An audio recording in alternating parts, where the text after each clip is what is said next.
What's good, Chiefs Kingdom, and welcome back to the Water Boys channel. This will be my weekly preview, recap, takeaways from anything given the Chiefs. As we all know, I'm a huge Chiefs fan, so we're going to dive into that furthermore.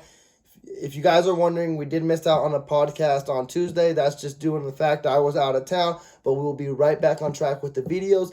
Now let's jump into my takes of KC and the game. Basically, rematch the AFC Championship game with Buffalo, and honestly, it was a hard game to watch. Honestly, it was way harder to watch than the Super Bowl in my take just because nothing was clicking whatsoever. I actually kind of resembled it pretty much exactly the same. Defense struggled as they have done for the first 4 weeks of the game or season, so it continued in week 5, and the offense was probably the worst I've seen it in a while as well. People want to say Mahomes is just trying to search for a way to find a home run in every type of throw. Whether that's true or not, I don't know. It just seemed very inconsistent, even on the short passes. He was missing Hill wide open. He was throwing either way too behind him or way too in front of him. And nothing was just clicking in that game last night, and it was just way too crazy. As well, a big takeaway from this game would be, besides them losing, of course, they remind me of the early Andy Reid era when it was with Alex Smith, which was, it just doesn't seem they're there yet, which is unfortunate.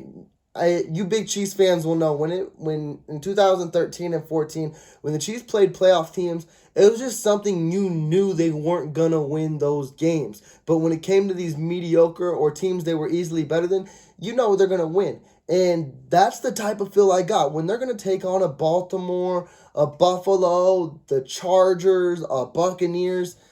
They're going to be in a slugfest, which I think they're going to lose. But when they come in the upcoming schedules, when it's against the Giants, when it's the football team, maybe even the Titans, that could be another one they could lose as well because that's a playoff team too. Those are their winnable games. But when it becomes a surefire playoff team, I don't know if they got the power to beat those teams. And that's very unfortunate that we're going all the way back. And everyone's going to blame the defense completely on it, which you can. But let's not act like the offense isn't out of the woods on it either.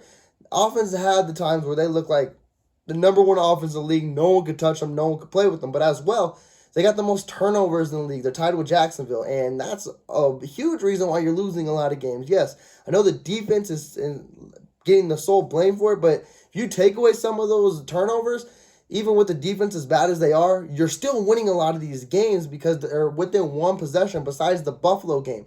And another key takeaway from Buffalo as well, the injuries. Like, I don't know. There was points where people thought KC was still in the game, and I'll talk on it since I'm already here. People are mad with the Frank Clark roughing the passer, which, yes, it wasn't roughing the passer. But also, too, KC deserved to lose that game because if they do call the roughing the passer, KC becomes within a score. But let's be real. This game was nowhere near within a score. Like, KC never deserved to belong in that game, and to solely put it on a roughing the passer call, which is what changed the game, I'm not going to say that because they looked terrible throughout the whole entire game. So, yeah, but also the injuries are a big takeaway as well. With the injuries, you had Tyreek Hill, he got hurt. Travis Kelce got hurt. He looked like he'll be available for next week. We think Hill will be too, but he hasn't practiced all the week. Joe Tooney, he fractured his hand, but he played the whole game, so I don't know where he'll stand, if he's just going to have it cast up and ready to go. We'll see how that goes. We'll see if it affects him in the future, if he starts allowing pressures. He's been a really good guard for us on that side.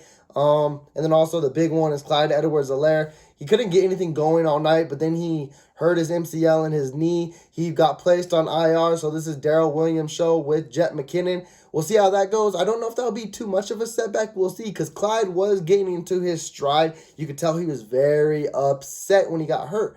And so it is unfortunate because an injury is what derailed them last year. Hopefully it doesn't derail him too much of this year. But Darrell's our lead horse now. He's a good power back. You still get your speed with Jet McKinnon as well. We'll see how that comes into play as well. Let's hope Tyreek isn't out for an extended period of time. I don't think he is. Let's hope he's not out against the football team because that will put a lot of snaps on Gordon right away.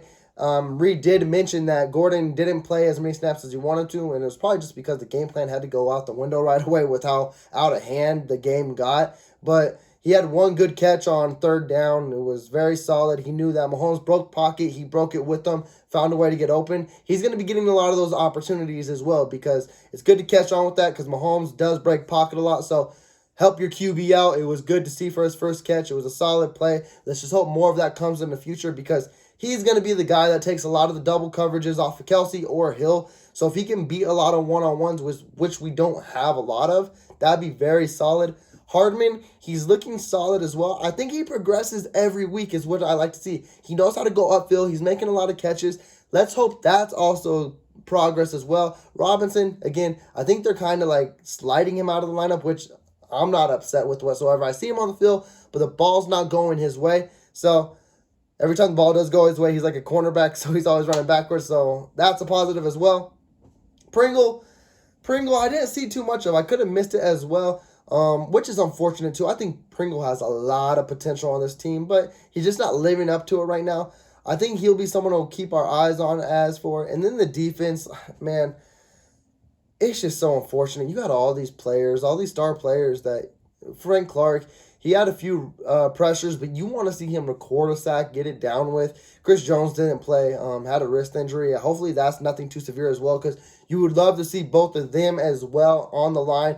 John Reed was also, he played, but he didn't play that many snaps as well. And then he's on the injury report this week. Hopefully that's nothing too serious. Sorensen, we'll keep talking about it. I just don't like him. It's that easy as that. I think Sorensen. I think I got his name stuck in my head. I think Thornhill needs to take majority of the safety snaps he's getting. When Sorensen keeps getting burned like that and he's playing 100% of the snaps, that's just gotta stop. Like Sorensen, you're putting him in a position to where he's not able to succeed. Like he's a good run stopper, and that's great. Then play him in the box. But when you're playing him in zone and things like that, going one-on-one, that's just not his game. And that's a recipe every team knows. And I'm going to jump into this as well. We're getting closer to the trade deadline. It's a few weeks away, and fans are requesting, like, let's trade for someone. Let's try to make something happen. But one, we don't got the cap space for that to happen. And I'm not even excited if we do trade for that because it just seems like our coaching staff is just so stubborn that they won't readjust. And so does it really benefit if we get another player on defense? Because Sorensen has messed up time in, time out, week in, week out, and he's still getting the majority of the snaps. At this rate, what does it hurt for a week to see what Thornhill can do a whole game? Even Armani Watts, see what he does on the other side. Like, I don't get it. Like, why does Sorensen keep getting the majority of the snaps? Like, he's not doing anything spectacular. He's not doing anything at all. And you can tell it's frustrating even the players out there. You see Matthew getting frustrated. He gets frustrated just because the play is not getting stopped. I understand it. Definitely as a leader of a team, you'd love to see it happen. And right now, it's just not happening. Bright side on the defense, I will go Rashad Fenton. I would ride that wave until that wave dies down. I know Ward, another injury I didn't mention, he's supposed to be coming back this week as well. That's probably going to take over for Fenton. But Fenton played very solid, and I think he deserves to be a starting cornerback. I think he plays better than Ward when he's out there. Ward needs to be a fill-in at this point because when Ward's been on the field, he's been standard at that if best. And I think Fenton is a positive. Keep him out there, or you keep him and you play Ward on the other side, and you play Snead where he's great at, which is in the nickel. And that might help out a lot too. I didn't see too much of Mike Dana, which was unfortunate as well. He was the one who only could register sacks on the line. Hopefully we see more of him, but we didn't because Clark was back. And that's, I don't like either. Just because Clark is back, how about you play Clark and Dana, and then you have Reed and Jones? I think that's your best line that you could throw on the field and see what happens. And you also got Tyshawn Wharton too, who we don't hear enough about this year. It's like you have these pieces that have been standouts in like limited periods of time throughout last season, and we don't see them a lot. And I would love to like see different rotations out there. You see the same guys week in and week out, and they keep getting burned. And I'm tired of seeing that because Mahomes and the O has to keep putting up every points they got to. And on Sunday, they didn't put up anything. They just got manhandled. They got slaughtered. And I was hoping with the rain delay, it's like, okay, maybe Buffalo will cool down. Nah, they was right back on pace. They definitely look like the best team in the AFC.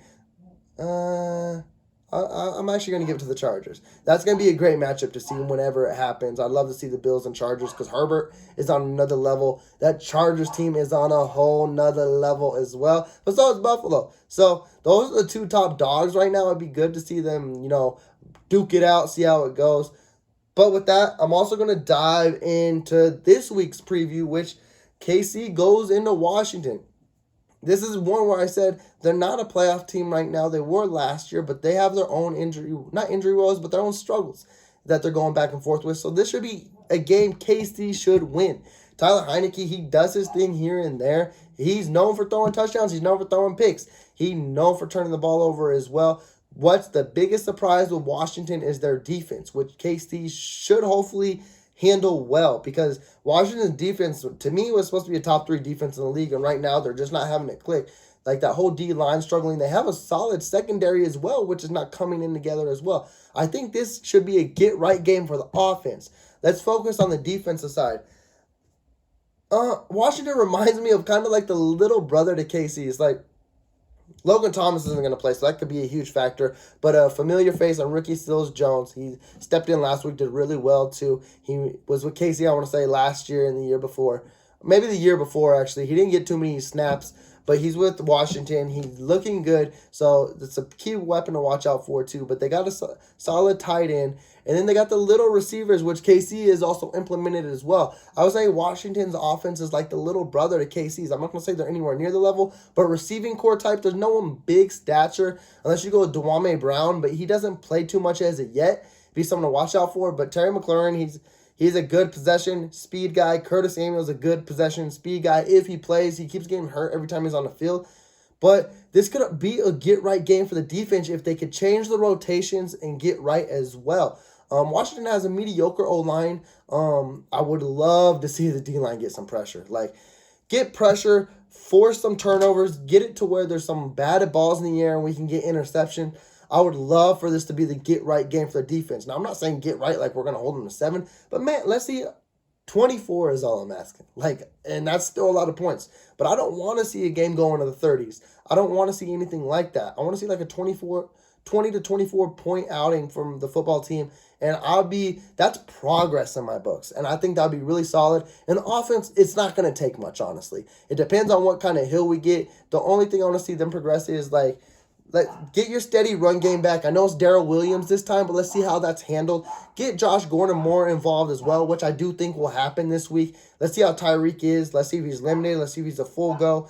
I'm not too concerned with the offense. I think Mahomes knows how to tail it back, slow down, find his receiving options, and when he can go deep, he'll take it. Right now, a lot of teams haven't been giving him the deep passes, which is kind of bittersweet because KC has proven on offense we can go 10 to 13 play drives and still score a touchdown. So it's a pick your poison. With Mahomes, he wants it all still. And he knows that he can still go those long drives. It's just in him that he wants that dagger. Hopefully he goes back to week 2 and 3 where he was just driving down the field, which I think he will. And then if it's available, take your shot. And I think that's what will be the keys to success against the football team. And I think they should win. Now, if all else fails and Heineke balls out and the defense is horrific and Mahomes throws another 2 interceptions, fumbles happen, anything can happen because it's happened this year. But I'm going to slide with my team. I think they should easily win this game. And with that, Chiefs Kingdom, that will wrap up this video. I know we like to say it's been a rough start of the season, but we're still in this. It's not far off from anything. We're 2 and 3. We can go back to 500 this week, and it's anyone's ball game. The Raiders and Broncos play this week, so one of them will lose. We will be tied for third place in the division. Anything can happen. I want to say the Chargers play the Ravens. They could take a loss as well. This is still wide open. The season is still very young. KC is still very much alive. They just need to correct a lot of things. But let me know down below, Chiefs Kingdom, how you're feeling with the season so far. If you think they could redeem themselves or if you think they're just caught in their ways right now. I know it looks like they're caught in their ways, but the season is getting favorable with matchups as well. The hard part of the schedule was in the beginning part. They still do got difficult games, but it will get easier throughout the season, and I think they will find their stride. As I mentioned before, they do got a lot of winnable games, and with Mahomes as your quarterback, any game's winnable if he could just cut down on the turnovers, if the offense just cuts down on the turnovers, and the defense picks it up just a little bit. A top 20 defense, yeah, top 20 is crazy. But if they can do that, we can win any game. So let me know down below how you're feeling, you guys. And with that being said, thank you for checking in. Please do subscribe. And with that, take care.